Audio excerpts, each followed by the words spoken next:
Did you find a house you love?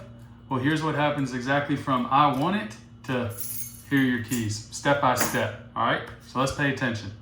Some of this is gonna be North Carolina specific, but for first-time home buyers, this is gonna be your step-by-step guide, what to expect, what you think you can go through, who you need to lean on, and everything in between.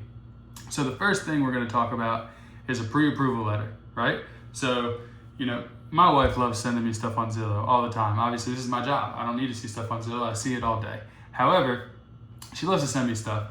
Well, my buyers love to send me stuff too. However, sometimes those buyers are very early on stages and they say, I want to go see this house. Well, their first step is going to get pre-approved, right? So if you're not pre-approved, you don't know how much you can afford. You don't know what you're looking at. So you need to go talk to your bank. We have a great team of lenders we can hook you up with. There's a lot of different options, so you need that pre-approval. So if you don't have that pre-approval, it's like going to Costco and wanting to check out but not checking if you had your wallet first, right? You wouldn't do that. So you need to get that pre-approval. If you're a first-time home buyer, some banks have great programs for first-time home buyers. So, only bringing 3% down. If you're a state employees member, they have a 100% loan option, and then you just have to get closing costs covered. I think they give up to $13,500 for first-time home buyers. There's some caveats in that, but you need to get that pre-approval before you start looking, because there's no sense in wasting your time going and looking at houses, getting your hopes up, and then realize that you can't buy the house, right? So the first step is going to be a pre-approval. So you got your pre-approval. Call me up, Nick, hey, found the house, let's go look at it. We go look at the house. While we're looking through the house, you pick out where your furniture goes and who gets what bedroom and all that fun stuff that goes along with house hunting, right? That's why the show House Hunters is so popular. So we love the house, we put in an offer, okay? Here's what you need to know about the offer process. So in North Carolina specifically, we have due diligence and earnest money. Both of those are negotiable within the contract. Let's just use a price of $300,000, right? The house is $300,000.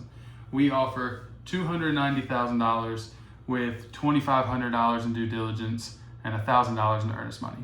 And what does that mean? So due diligence money, I'm gonna say this very, very, very carefully, you never, ever, ever, ever, ever, ever get back, right? Unless you close on the property. So the second you go under contract and you write that due diligence check, for this example was $2,500, it goes to the seller for their liquid damages for taking the house off the market. If you back out for whatever reason, that money goes away. You lose that money. Now, the earnest money we talked about in this example, the $1,000, that goes and sits in the closing attorney, who you get to pick, their trust account. During a due diligence period, which is also negotiable, for this example, we're gonna say 14 days. If you back out before that 14 days, you get that earnest money back. If you back out after that 14 days, that also goes to the seller.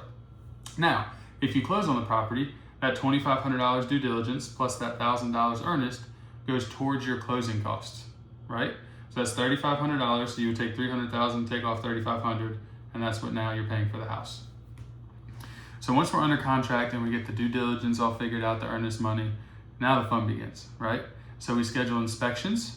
So depending on, I recommend that every client gets an inspection, right? It's peace of mind. Anywhere between $400 and $750, depending on your area. It's peace of mind. You know what's going on with the house. You know if there's stuff you need to fix, stuff we want to get the sellers to fix, we can negotiate that, right? So when we're making an offer on a house, we're making an offer of what we can see. So when you're walking through, if you see a cracked window or the floors are coming up or something you want fixed, that's what we're making an offer off of. We're not going to crawl under the house. We're not going to open up the HVAC system. We can look at the roof and say, oh, it looks pretty good. We don't know, right? We're not professional roofers. Unless you are, then great. You're a great client for me. But so we're making an offer based on what we can see.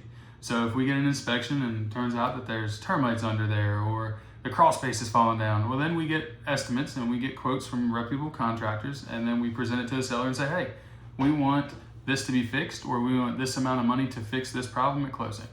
Hopefully we don't have any of those issues, but if we do, we see it every day and we can help you walk through it. So the other part of that too is you're gonna have an appraisal. So if you're getting a loan, you're gonna have an appraisal. Your bank will send out the appraiser, make you pay for it up front. And what that is doing is giving you a value of the house. So the bank wants to make sure that they are not lending money on a $300,000 house when it's only worth $240,000, right? It's an extreme example, probably won't happen, but that's just part of the process.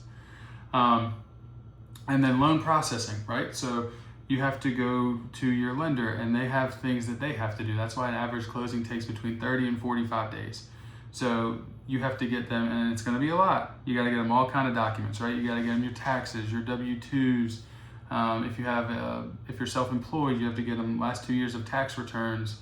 They're gonna see pay stubs. They're gonna wanna make sure that you have the money to buy it, you aren't stressing yourself, with the monthly payment, and your debt to income and your credit score. So they're gonna check through all that. So they've got conditions that they might need. If you have some credit cards, they might try and pay it off at closing so you can buy the house. Every lender has different processes, but a lot of them are the same. You have to go through the underwriting process. Unfortunately, I can't do that for you. That's all stuff you got to do by yourself. But it's, that's probably the worst part of the process. The rest of it, we make it easy. Now, there are some rules with that. When you are under contract to buy a house, do not go buy a truck. Do not quit your job. Do not do anything crazy, right? If you use a credit card for monthly expenses, that is what it is. But don't go buy your furniture before you close on the house, right? We have seen that. Someone goes to rooms to go, I just opened a new credit card. No. Or you show up to closing and they're in a brand new truck. They will run your credit up to the day of closing. They will know that you bought that truck, and that will kill your deal. Wait. Just wait till the house closes, okay? That's very, very important. And so, no new credit cards, no new trucks, don't quit your job. Big items right there. And so, once you get through loan processing, they make it pretty simple, right? So we get through that, and now we get to closing. Okay, the exciting part, yay! So you get to closing day, and closing day, there's usually not a whole lot to it, right? At this point, we have gone and done our final walkthrough. So usually the day before, the morning of closing, we'll go to the house.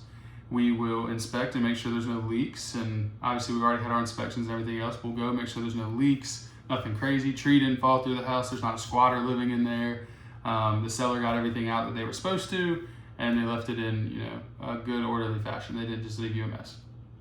We want to make sure that closing day runs without a hitch, is smooth, and makes your life easier, right? Because once you get those keys, you are ready to move in immediately. So we want to make sure that that happens smooth. So on closing day, we'll go and we'll meet at the closing attorney's office, and obviously the buyer gets to pick the closing attorney. We have great recommendations if you don't know one.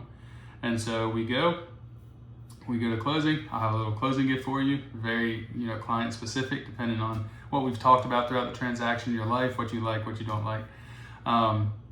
So we will go down to closing. We will sign all the papers, and a lot of times these new lenders will have you sign a lot of stuff e-sign before, so closing's not as bad as it used to be. So instead of signing 150, 160 documents, you're signing like 30. So it's not as bad. The closing attorney will explain everything to you. They'll break down the closing disclosure, and that'll show you exactly what you're paying for, what you've already paid for, and how much you need. We'll have the amount of what you need before, so that way you can bring your check or wire the money, and it should all be in there. Then, once we close, we sign all the documents. It has to record. So what the attorney will do is they will record it with the courthouse, and that will basically give you legal ownership. And then at that point, I can give you the keys, and you can move on in. It's your house. You have to remember, and you can usually do this depending on where you're at in North Carolina, but most towns are pretty good at it. You can take your closing disclosure, which will have 3 to 4 days before closing, and you can take that to the water company, the electric company, the trash company, get your internet set up. You want to make sure you have all that up and running by the time that you move in, right? So there's not a hiccup. All the moving company has to do is go into the house and you start living there. Tell them, point, I want the couch here, I want this here. You're going to change it 1,000,000 times.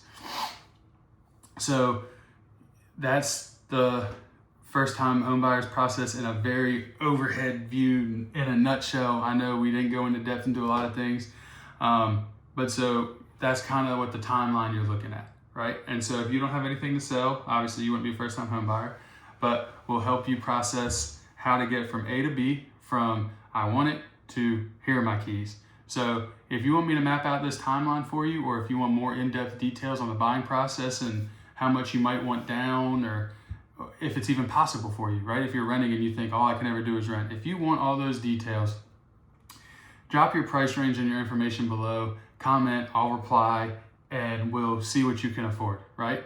So watch some of these other videos and have a great day.